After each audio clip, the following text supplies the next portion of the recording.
Ce père décrit la situation concernant son garçon et ce qui lui arrive. Et il dit au Seigneur que bien qu'il ait amené le garçon à ses disciples, ils n'ont pas pu l'aider ou faire quoi que ce soit pour le sortir de là. Ici, sans doute, le Saint-Esprit qui donne ces détails suggère la pensée d'une église impotente en présence de ce démon qui domine l'humanité dans la plaine. C'est une situation représentative de la condition de ce monde et de l'humanité dans son ensemble. Est-ce aller trop loin de dire que la description du problème de ce garçon et la manière dont cela l'affectait peut être vue comme la contrepartie de ce que nous avons dans le monde aujourd'hui? Le monde est sous la domination d'un pouvoir qu'il ne peut pas vaincre, d'une force motrice le conduisant à sa perte, allant toujours vers l'autodestruction. Il ne peut pas se porter secours, il est maîtrisé par un pouvoir néfaste qui conduit et domine cet univers.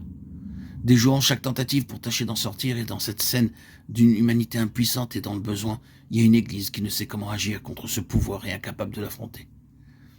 Cette même situation peut se rencontrer de mille et une manières, car nous sommes tous confrontés à des situations que nous ne pouvons pas dénouer. Peut-être que dans votre assemblée, dans votre propre famille ou que même dans votre propre être, vous êtes confronté à des forces qui vont beaucoup trop et toujours dans le sens de l'autodestruction, du mal, d'une perte, d'une blessure, vers le feu et l'eau, pour détruire et pour éteindre. C'est une bonne description de l'œuvre néfaste du malin dans la vie de l'homme en général. Et nous en avons l'illustration dans ce garçon.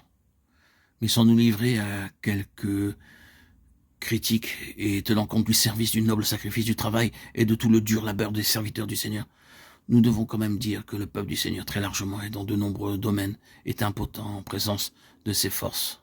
Les pouvoirs néfastes tiennent le terrain, ils battent et défient chaque effort, tendant à les déloger. Il semble évident que ces 9 disciples avaient fait de réels efforts.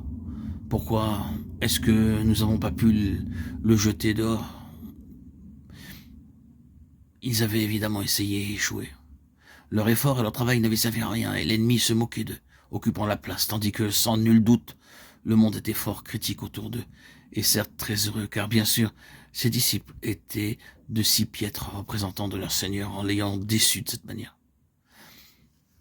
Quelle est donc la conséquence de la transfiguration? C'est sûrement qu'il y ait sur les situations un impact du Christ exalté et glorifié. C'est une question d'impact. Quand j'emploie ce mot, je suis presque sûr que vous direz oui, c'est cela que nous voulons, c'est de cela dont l'Église a besoin, c'est cela que les assemblées locales désirent, c'est ce dont j'ai besoin dans ma propre vie, d'un impact dans les situations et sur certains domaines. C'est ce qui arrivera plus tard, n'est-ce pas vrai?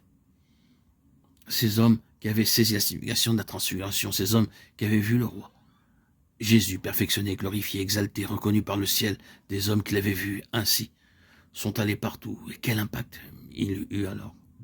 À partir de ce moment-là, ces hommes ont souvent, pour ne pas dire toujours, introduit cette réalité sur terre dans le royaume de Satan.